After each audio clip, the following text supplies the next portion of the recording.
Okay, so I'm going to be starting the procedure. I've got my 8 cm square piece of chromatography paper. It says to make 2 pencil marks 1.5 centimeters from the edge. This is just so that you can make a straight line across. And so let me make my little straight line. This is the place where I'm going to be driving the pigment into the paper. Okay, then I'm going to try to drive the pigment from the leaf into the paper. And I don't have a coin with me, so I'm just going to try to use a paper clip. The ruler's just there to help me stay in a straight line. So I'm trying to drive the chlorophyll and the xanthophyll and everything else out of that leaf. Just to help me get there, I've got a leaf from a different plant. And I'm going to drive some of that pigment in here too.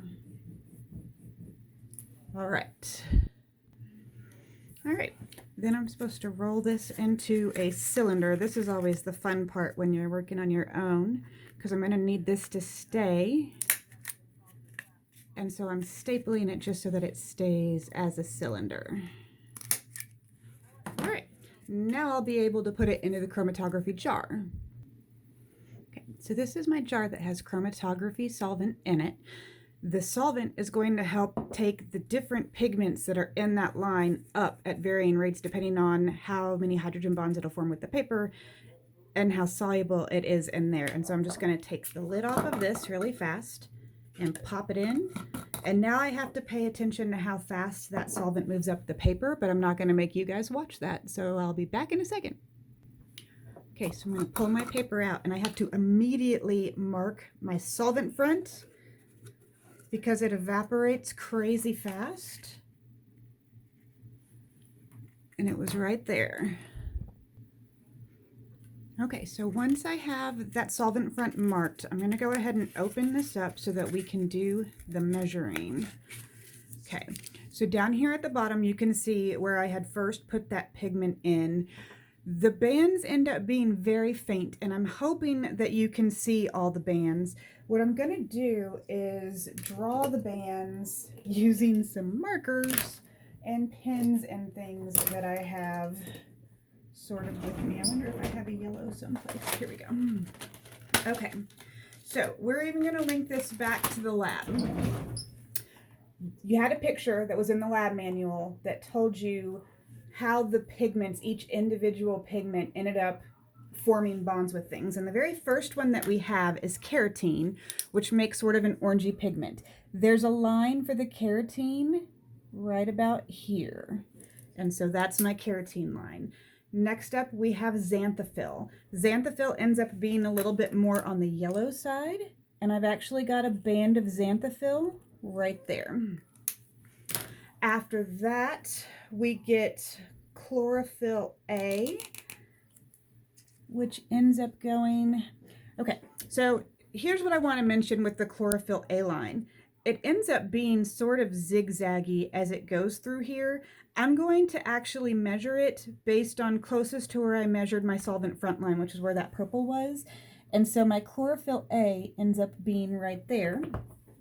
And then my chlorophyll B line, which is very faint, ends up being right there. So I did get all of the pigments out of the leaves that I smushed in there. What we have to do now is we have to measure them. So in your lab manual, I should really put page numbers on here. You have a table and we have band numbers. So I'm just going to arbitrarily say solvent front is band number 1, carotene is 2, xanthophyll is 3, chlorophyll A 4, chlorophyll B is 5. Distance from the origin, that's how far away we are from where I put the pigment originally on there. Where did I put my ruler? Here it is. Okay, so I'm going to line this up so that hopefully you guys are going to be able to do the measurements for yourself based on the lines that we drew. So origin is at 0 right now. So band number 1 comes all the way up here to 56 millimeters. So band 1, you would write 56 millimeters. And I'll go ahead and write that's how far my solvent front went. See if you can do the measurements based on this picture and put them into the table for yourself. And then I'll come in at the end and show you what I got for it. All right, and I'm back, and I've got all of my measurements done. So at this point, I'm gonna go ahead and take the ruler off, and I'll show you what I got. I'll also take a zoom in picture of this so that I can incorporate either into a picture that I put in the lab manual for you, or if I can figure out how to edit it into the video, I'll do that. The next thing that you guys are supposed to do is calculate the RF value. I give you the formula for how to do that just underneath the table. So it's going to be the distance that the pigment traveled divided by the distance that the solvent actually traveled. So if you're trying to figure it out for the carotene, it would be 48 divided by 56 to get you that number.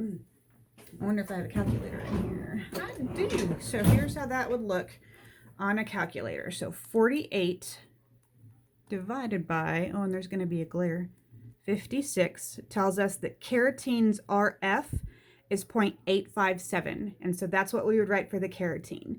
See if you can do that for the other pigment fronts. All right, I've written the RFs that I got for each one of our different pigments. So this is carotenes, xanthophylls, chlorophyll A's, and chlorophyll B's. And so that's what you would put into those blanks. So that is how the chromatography lab would work if we could do it all in person together.